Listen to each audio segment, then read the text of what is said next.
সেই নর্থ বেঙ্গল থেকে শুটিং করে এসেছো, আর তারপরে এই গরমে তোমরা এখন প্রেস মিটে বসে আছো, কেমন লাগছে তোমাদের সবাই? Perfect transition. এক্স্যাক্টলি, কেমন লাগছে এই কোয়েশ্চেনটা যে করছে তার এখন কেমন লাগছে আমি তাকে জিজ্ঞেস করছি। তারও একেবারে মানে এই গরমটা তো একেবারেই ভালো লাগছে না। একদমই। তারপরে তোমাদের যে নর্থ বেঙ্গলের গল্পগুলো আমি শুনছিলাম বিহাইন্ড স্ক্রিনে, সেগুলো শুনে আরো আমার লোভ লাগছিল যে তোমরা কতটা মজা করেছো। হ্যাঁ, এটা ঠিক যে আমরা প্রচণ্ড মজা করেছি, বিকজ আমাদের শুটিংটা ডিসেম্বর মাসে হয়েছিল। তো ডিসেম্বর মাসে পাহাড়ের ঠান্ডাটা মানে চূড়ান্ত লেভেলের হয়, আর মজার সাথে সাথে একটা শাস্তিও ছিল যে আমাদের ভোরবেলা উঠে শুটিং করতে হতো। কখনো কখনো আমাদের ঝর্ণার জলে, শাস্তিটা আমি পেয়েছিলাম, ওকে ঝর্ণার জলে পা ভেজাতে হতো। না অ্যাকচুয়ালি ডিসেম্বর মাসে পাহাড়ে না এমনি থাকাটা খুব চাপ হয়ে যায়, সেই ক্ষেত্রে সেখানে আমি ঝর্ণায় চেষ্টা করছিলাম যাতে না ডুবতে হয়, বাট এটা শর্ট করতে গিয়ে আমার ডুবতেই হয়েছিল। আর ডোবার পরে বাড়ি ফিরে আমি জাস্ট আই ডোন্ট নো যে কী হবে। তারপর আমার জন্য কিন্তু আলটিমেটলি বল, কিন্তু মানে আমরা শুনি না যে পাহাড়ি ঝর্ণার জলে কিছু হয় না, এটা কিন্তু সত্যি প্রুভেন। মানে ও মানে জ্বর সর্দি কাশি কিচ্ছু হয়নি। মানে আমার তো মনে হয় যে কলকাতার গরমে বরঞ্চ আমাদের ঠান্ডা গরম লেগে যাচ্ছে, জ্বর এসে যাচ্ছে, পাহাড়ে কিন্তু সেটা হয়নি। বাট পাহাড়ে কাজ করাটা কিন্তু জাস্ট ফ্যান্টাস্টিক, কিছু বলার নেই। মানে পাহাড়ের ভাইবসটা রয়েই গেছে আমাদের মনে হয়। মানে বেসিক্যালি আমরা সবাই তো পাহাড়, বেসিক্যালি কি বলো তো, এই ছবিটার সঙ্গে পাহাড়টা খুব মানে অ্যাপ্ট আর কি, মানে খুব গেছে। তো একটা সিকোয়েন্স, একটা সিচুয়েশনের সাথে পাহাড়টা যখন ব্যাকগ্রাউন্ডে ছিল তখন মনে হচ্ছিল ফ্রেমটা মানে ইট ওয়াজ লুকিং কমপ্লিট। তো ওই জন্য এটার পাহাড়ের জায়গায় যদি এরকম কোনো গল্প থাকতো যেখানে মরুভূমি লাগবে তাহলে সেটা হতো। কিন্তু থ্যাঙ্কফুল আমরা যে আমরা পাহাড়ে শ্যুট করেছি, আমরা সবাই পাহাড় প্রিয়, আর এই গরমে এই স্কচিং হিটের মধ্যে পাহাড় প্রিয় হওয়াটাই স্বাভাবিক। তো সেক্ষেত্রে তেতো তার সঙ্গে পাহাড়, ইটস আ বিউটিফুল কম্বিনেশন। আর কিছু না। তুমি বললে এই প্রশ্নটা হয়তো তোমার জন্যই আছে, বাঙালি মানে মিষ্টি, সেখানে তেতো কেন? বাঙালি মানে মিষ্টি, আচ্ছা এটা যদি বলতে হয় তাহলে এন্টায়ারলি ফিল্মটার একটা ডেসক্রিপশন দিতে হবে। সেটা হচ্ছে তেতো একটা চরিত্রের গল্প। তেতো পুরো ছবিটা একটা চরিত্রকে মানে একদম ওকেই নিয়ে গল্পটা। সেই চরিত্রের নাম হচ্ছে জ্যোতির্ময়ের কিছু আপস অ্যান্ড ডাউনস আছে জীবনে, স্পেশালি ডাউনসগুলোই আছে, ডাউনফল আছে। সেই মানুষটা সে খুবই ইন্ট্রোভার্ট একটা ক্যারেক্টার, সে প্রচণ্ড ইমোশনাল। সে আর 5টা মানুষের মতো স্বাভাবিকভাবে একটা প্রেম করতে চায়, স্বাভাবিকভাবে একটা বন্ধুত্ব করতে চায়, ভালো বন্ধু হবে, ফ্রেন্ড সার্কেল হবে, একটা ভালো ফ্যামিলি পাবে। সে না কিছুই পায়নি। আমি এই কথাটা অনেকবার অনেক ইন্টারভিউতে বলেছি, বাট আমি আবার বলছি এই কথাটা। সেটা হচ্ছে আমাদের জীবনে প্রত্যেকটা মানুষ কিন্তু জিতবে না, তারা হাজার লড়াই করলেও তারা সবাই জিততে পারবে না, ইকুয়েশনটা সবার কাছে এক হয় না। তো সেই ক্ষেত্রে জ্যোতির্ময় সেরকম একটা এক্সেপশনাল একটা ক্যারেক্টার যে অনেক চেষ্টা করেছে হয়তো নিজের লাইফটাকে সর্ট আউট করার, সলভ করার, বাট সামহাউ তার সোসাইটি, তার ফ্রেন্ড সার্কেল, তার প্রেম বা কেউই তাকে কোনোভাবে সাপোর্ট করেনি, ইভেন তার ফ্যামিলিও তাকে সাপোর্ট করেনি। এবং সেই নিয়ে তার একটা তিক্ততা জন্মায়, তার একটা বিটারনেস, একটা ডার্কনেস জন্মায় inside him. So that's came into this film. তো সেক্ষেত্রে আজকে এটাই জ্যোতির্ময়ের কী বলবো প্রতিচ্ছবি বলতে পারো তুমি। সো সেক্ষেত্রে এই ছবিটার নাম তেতো নয়, তেতো। আমরা এই চন্দ্রবিন্দুটাকে এখানে পার্টিকুলারলি মেনশন করেছি বিকজ একটু হাইলাইট করার জন্য। এটা স্বাভাবিক একটা উচ্ছে বা নিম পাতা খাওয়ার মতো তেতো নয়, এটা একটা মানুষের জীবনের তিক্ততা, সেটার মধ্যে একটা ডেপথ আছে, সেই জন্যই ছবিটার নাম তেতো। তেতো মানে শুটিং করাতে আমার মনে হচ্ছে সবাই খুব ভালো বন্ধু হয়ে গেছে। যখন সবাই খুব ভালো বন্ধু হয়ে যায় ফার্স্টটার মতো ভীষণ না, তখন ডিরেক্টরের পক্ষে খুব চাপ হয়েছে। সব থেকে বেশি ফাজলাম হয়তো ডিরেক্টরই করেছে। তার কারণটা হচ্ছে সত্যি কথা বলতে আমি আই ফার্মলি বিলিভ যে একটা ফিল্মে একটা যে গ্রুপটা তৈরি হয় না, সেটার মধ্যে একটা understanding, cooperation, coordination is very important. এখানে কেউ সুপিরিয়ার নয়, কেউ সাবঅর্ডিনেট নয়, এভরিবডি ইজ ক্রিয়েটর।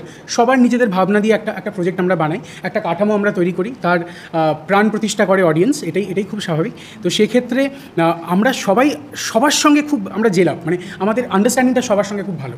কেউ এখানে এরমভাবে ভাবেনি যে এই কথাটা বলবো, এটা বললে হয়তো খারাপ লাগতে পারে, নো, সবার সাজেশনস আমরা নিয়েছি। ইনফ্যাক্ট আমাদের এই ছবিতে যে ক্লাইম্যাক্সটা আছে, সেই ক্লাইম্যাক্সটাই আমাদের অনেক কারেকশনের পর একটাই ফাইনালি আমরা ওটা ক্লাইম্যাক্সে গেছি।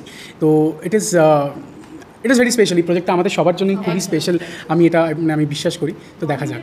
যদি বলি যে এমন একটা মোমেন্ট করতে, মানে যে মোমেন্টটা মানে খুব সারাটা জীবন মনে থাকবে, মানে এমন একটা দিন শুটিং করতে গিয়ে, তাহলে যদি তোমরা একটু মানে দিনটার কথা বলো যে একটা দিন শুটিং করতে গিয়ে হয়তো শুটিংটাই হলো না, বা হয়তো কিছু হলো হয়ে গেল, সব মিশে গেল।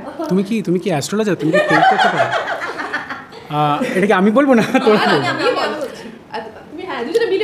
আমরা না অ্যাকচুয়ালি আমাদের শুটিং হচ্ছিল একবার একটা অফবিট একটা জায়গাতে, দার্জিলিংয়ের থেকে একটুখানি অফবিট একটা পাহাড়ে একটা জঙ্গলে শুটিং হচ্ছিল। তো তার মাঝখানে শুটিংটা বন্ধ করতে হয়। তার কারণ হচ্ছে আমাকে এবং আমার একজন প্রক্সি ছিল এখানে বসে আছেন, অরুন্ধতী, তো আমাদের দুজনকে একটু জেলে যেতে হয়েছিল আর কি। তো আমাদের ফরেস্ট ডিপার্টমেন্ট থেকে আমাদের নিয়ে যায়, আমাদের কাস্টাডিতে রাখে ফর মোর দেন 2 আওয়ার্স। একটা মিসকমিউনিকেশন হয়েছিল আর কি, আমরা একটা ড্রোন শট নিচ্ছিলাম, সেই ড্রোন শটটা নেওয়ার সময় ড্রোন উড়িয়েছি এবং হঠাৎ করে দেখলাম 2-3টে পুলিশ চলে আসলো, এসে আমাদের খুব ভদ্রভাবে বললো যে আপনাদের কাউকে একটু যেতে হবে, আমাদের ফরেস্ট রেঞ্জার অফিসার ডেকেছে। তো তখন আমি বললাম ঠিক আছে তোরা তাহলে কর, আমি তাহলে যাই, অরুন্ধতি চ আমার সঙ্গে, আমি একা যেতে ভয় পেয়েছি আর কি। তো আমরা দুজন গেলাম এবং ওখানে যিনি রেঞ্জার অফিসার ছিলেন, আমি জানি না এখন উনি রিটায়ার করেছে কিন্তু করেননি, উনি একদম 3 ইডিয়টসের ওই ভাইরাসের চরিত্রটা আর কি, মানে ওনার যা অ্যাটিটিউড, মানে আমরা মার্ডার করে এসেছি হয়তো জঙ্গলে, এরকম একটা অ্যাটিটিউড দিয়ে উনি বললেন যে ড্রোন দিন, না হলে আমাদের এত টাকা ফাইন দিন। সেই টাকাটা অনেক বড় অ্যামাউন্টের টাকা। তো আমাদের পারমিশন ছিল ড্রোন আনানোর, কিন্তু ওনার বক্তব্য হচ্ছে আপনি জোন এ থেকে জোন বিতে চলে গেছেন, সেটা তো আপনাকে বুঝতে হবে। এবার একটা জঙ্গলের মধ্যে আপনি বুঝবেন জোন এ আর জোন বি কোনটা, আমরা তো বুঝবো না।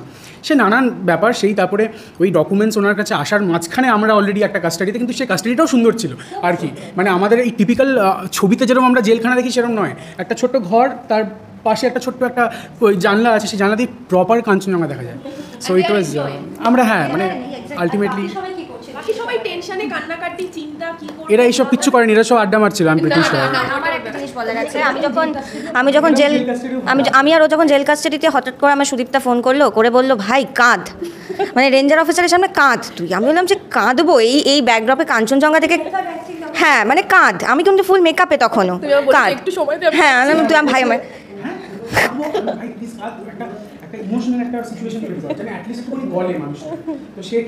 মানে সে কি কষ্ট হয়েছিল কাঁদা। তারপরে যখন আমি অনেক কষ্ট করে চোখের জল বার করলাম, আমাকে ও ইশারা করে দেখালো ভাই পেছনে কাঞ্চনজঙ্ঘাটা দেখ, রেঞ্জার অফিসারের ঠিক পেছনেই কাঞ্চনজঙ্ঘা। আমি এটা উচিত ঠিক করছিস না তুই। লাইফের 2 ঘন্টাটা ভালোই কেটেছে, অসম্ভব ভালো কেটেছিল একদমই তাই। আর শুধু তাই না, আমার এই ছবিতে একটা খুব ইম্পর্টেন্ট পার্ট আছে, আমি এটা অবশ্যই মেনশন করি, সেটা হচ্ছে আমার এই ছবিতে music is a very important part. It's a very important. হচ্ছে একজন সাইকিয়াট্রিস্ট এর রোল করেছে, ইয়েস, একজন বাই প্রফেশনাল সাইকিয়াট্রিস্ট, তিনি গান করেছেন আর তার গানে লিপ দিয়েছে হচ্ছে, যিনি সাইকিয়াট্রিস্টের রোল করেছেন। হ্যাঁ এটা একটা বিউটিফুল কম্বিনেশন এখানে তৈরি হয়েছে। তো আমার এই পুরো ছবিতে একটা রবীন্দ্রসঙ্গীত আছে, যেটা সঞ্চারী ম্যাম গেয়েছেন।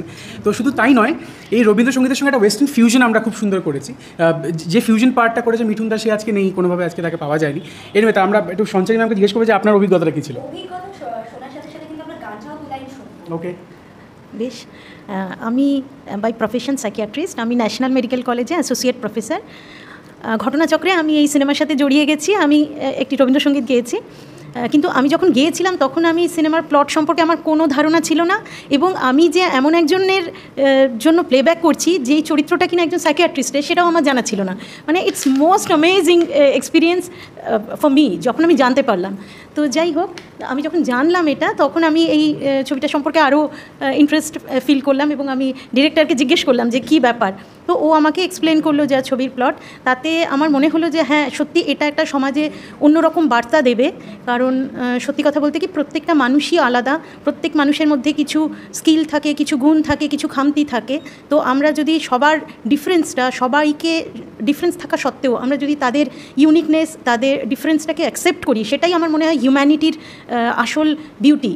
তো সেইটা যদি আমরা অ্যাকসেপ্ট করি তাহলে সমাজ অনেক সুন্দর হতে পারে। আর এই ধরনের কেস বা প্রেজেন্টেশন বা পেশেন্ট বা ক্লায়েন্ট আমাদের প্রচুর দেখতে হয়, এবং সেই নিয়ে আলোচনা করলে সেটা নিয়ে অনেক কিছু বলা যায়। তো ইন আ নাটশেল আমি বলবো যে চরিত্রটা এখানে মেন, যাকে নিয়ে এই সিনেমার গল্পটা আবর্তিত হয়েছে, সেই রকম চরিত্র আমরা সমাজে প্রচুর দেখতে পাই, এবং এর বীজটা কিন্তু বপন হয় একদম চাইল্ডহুড টাইমে।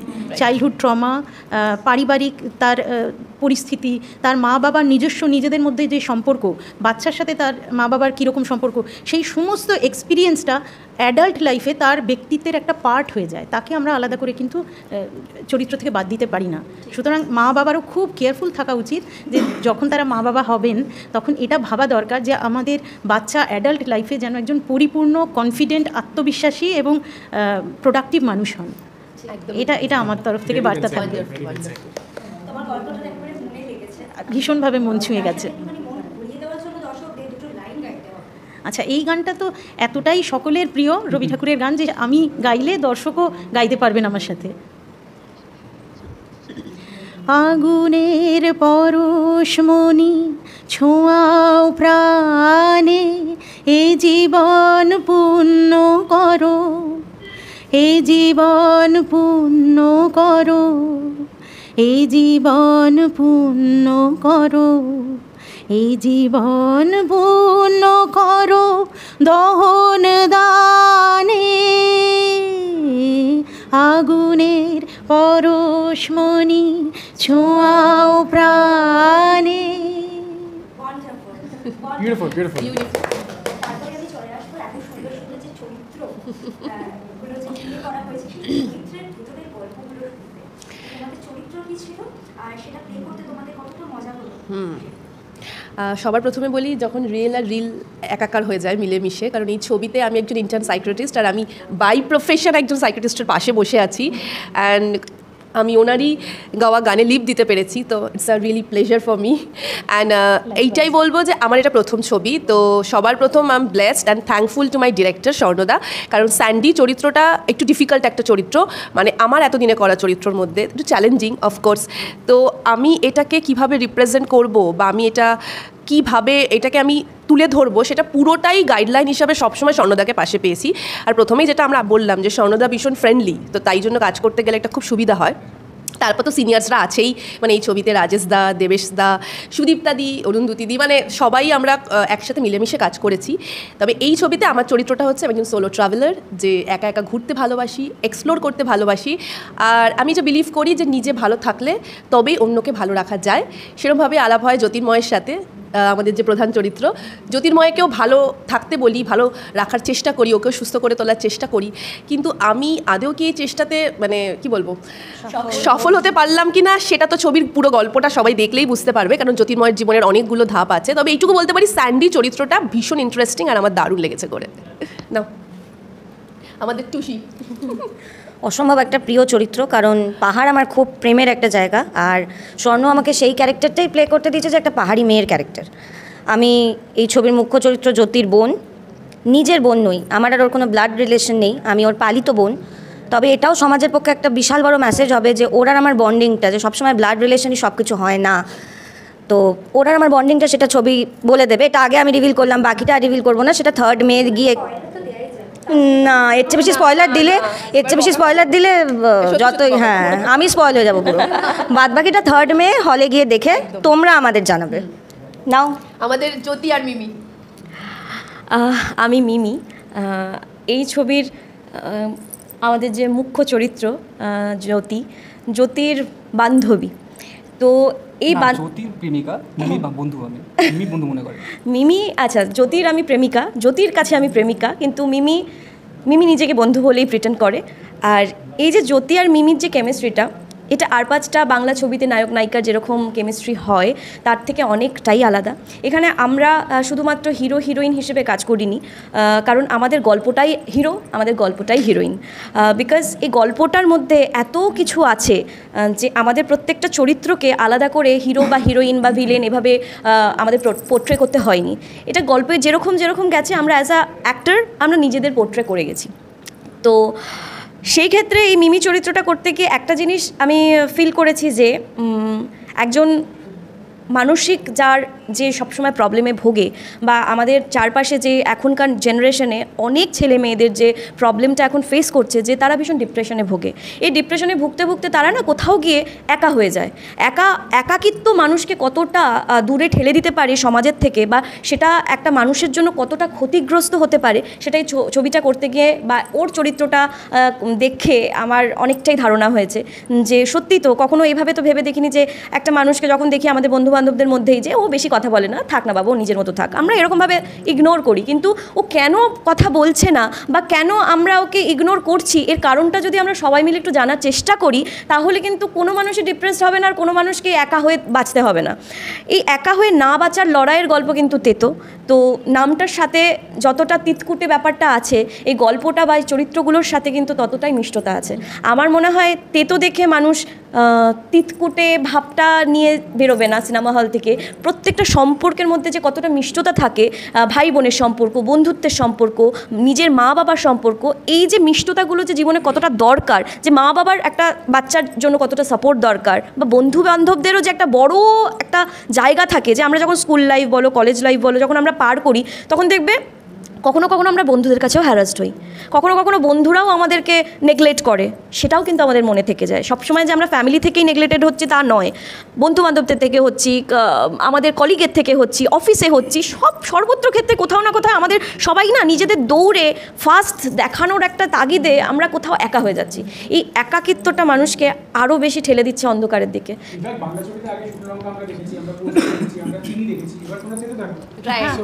এটা তো মানে তো এই জিনিসটা এই হচ্ছে মোদ্দা কথা। 3rd মে রাইট তোমরা চিনি খেয়ে নিয়েছো, তোমরা পোস্ত খেয়ে নিয়েছো, শুকনো লঙ্কা বেটে পোস্ত দিয়ে সুন্দর করে খেয়ে নিয়েছো, এবার একটা তেতো হয়ে যাক। তেতো শরীরের জন্য ভীষণ এক্স্যাক্টলি, ডক্টর বলেছে যে তেতো শরীরের পক্ষে আরও অনেক বেশি উপকারী।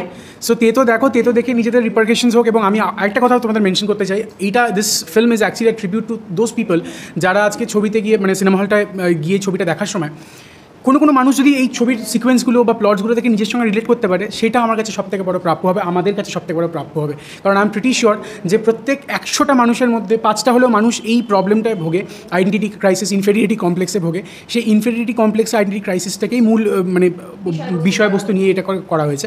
তো সেক্ষেত্রে তারা যদি আজকে ছবিটা থেকে মনে হয় যে না এই জিনিসটা না আমার সঙ্গে খুব রিলেটেবল, সেটাই আমাদের কাছে পুরস্কার। আমি ইনফ্যাক্ট অনেক সোশ্যাল মিডিয়া প্ল্যাটফর্মস থেকে বিভিন্ন ধরনের কমেন্টসও পেয়েছি, যে কয়েকজন আমাদের লিখেছে আমাদের প্রমোশন ট্রেলার মেলা দেখে সেগুলো, যে এটা না আমাদের সঙ্গে খুব রিলেটেড, এটা আমার জীবনের সঙ্গে খুব related. That is a very special feeling আর কি।